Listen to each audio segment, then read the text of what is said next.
There's a strange thing happening in the world that I think we're still underestimating. People are becoming less economically tied to the places they were born. Not everyone, not even close, but for a growing number of people, where you live and where your income comes from are becoming two completely different questions. And I think that could fundamentally change how the world is organized. For most of modern history, geography was destiny. You were born into an economy, you built your career there, you bought a home there, paid taxes there, raised your children there, and probably died there. Your local economy determined your opportunities. But technology has been steadily breaking that link. The internet made information global, cheap air travel made physical movement easier, financial markets became almost completely digitized, companies can hire across borders now, and remote work means some people can now earn a salary from one country while physically living in another. And then there's AI, which may accelerate all of this even further. So I think we're moving towards something I call the great income sorting. Not a world where nationality disappears, a world where increasingly your income, skills, assets, and preferences determine where you can realistically live. Look at migration today. The United Nations estimates that there were about 304 million international migrants in 2024, almost double the number in 1990. But that is still only about 3.7% of the world's population. Most people still live in the country where they were born. So this isn't a world where everyone is suddenly becoming a nomad, but the flows are becoming increasingly diverse.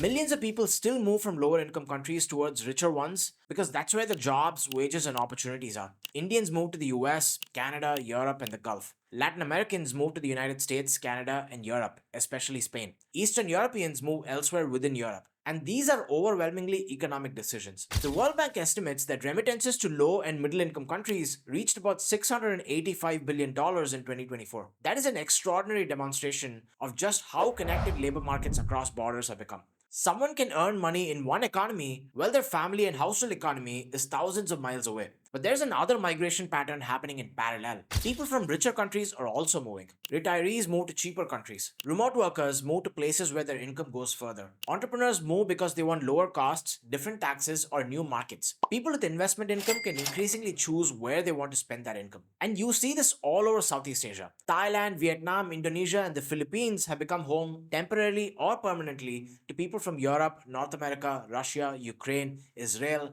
and many other parts of the world. I've personally encountered people from countries you would never intuitively expect to find together in the same city. Someone from Uruguay living in Thailand, for example, is unusual, but that is exactly the point. It would have been unusual before because the economic and informational barriers were much higher. Today, it is possible. And the technology underneath all of this is important. Imagine you're a software developer earning $100,000 a year. Your income is tied to a global company, but your housing costs are determined by whichever city you live in. For the first time in history, at least for some workers, those two things don't necessarily have to be connected. You could earn a New York or San Francisco salary while living somewhere that costs a fraction as much. And this isn't just theoretical. MBO Partners estimates that 18.1 million American workers describe themselves as digital nomads in 2024, up more than 147% from 2019.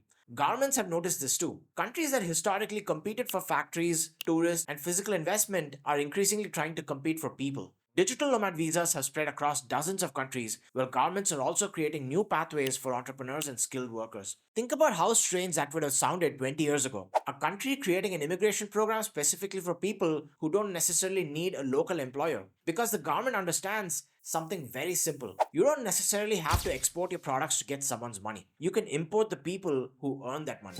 And this is where I think the bigger shift begins. As we've covered in previous videos, countries aren't just competing for companies and factories anymore. They're increasingly competing for talent, skills, and capital. You can see it in everything from skilled immigration programs to digital nomad and entrepreneur visas. Because when your income is no longer completely tied to your physical location, geography starts to behave a little more like a market. And the question becomes less, which country am I from? And more of, given what I earn, what I do, and the life I want, where makes the most sense for me? That is a very different way of thinking about where you live. But this doesn't necessarily mean everyone becomes more mobile. It may actually create more inequality between people who can move and people who cannot. A highly paid software engineer can potentially work internationally. A doctor may be able to move after navigating licensing requirements. An entrepreneur can open a business somewhere else. Someone with a large investment portfolio can live off capital income. But a school teacher, construction worker, nurse, restaurant employee, or factory worker may be much more dependent on local wages and local housing costs. So the world could become increasingly divided between people whose economic value travels easily and people whose income is still geographically trapped. And that creates a fascinating contradiction. The internet has made the world more global, but housing, healthcare, infrastructure, schools, and governments are still overwhelmingly local. Your salary might come from a global economy, your rent does not. And there's another consequence that I think we don't talk about enough: social cohesion. Every country has some version of a shared identity: language, history, customs, religion, food, laws, stories about who we are. Migration has always changed those identities. It isn't some new phenomenon, but the pace and composition of migration matter. If people arrive gradually, integrate, form relationships, learn the language, and become part of the local society, national identity can evolve organically.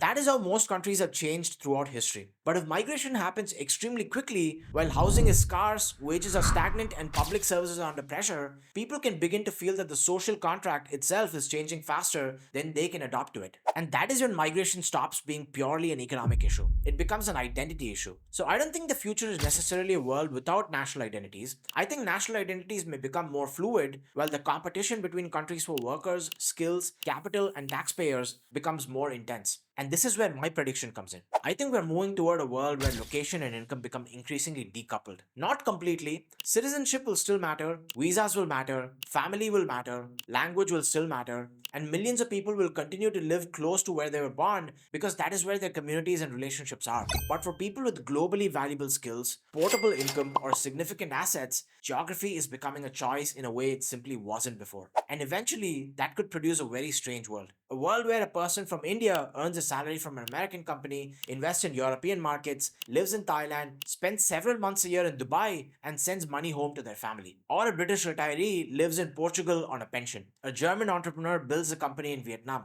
An American couple settles in Mexico. A Nigerian software engineer works for a European company while sitting in Lagos. And simultaneously, millions of people continue moving in the opposite direction toward the countries where wages and opportunities are higher. So, this isn't simply rich countries versus poor countries. It is a much more complicated rearrangement of people based on income, skills, opportunity, cost of living, and quality of life. Migration has always been a feature of humanity. Humans have never stopped moving. What technology is changing is the speed, information, and economic flexibility behind that movement. And as the connection between income and location weakens, I think we're going to have to rethink something we've taken for granted for centuries: that where you live is simply where you belong.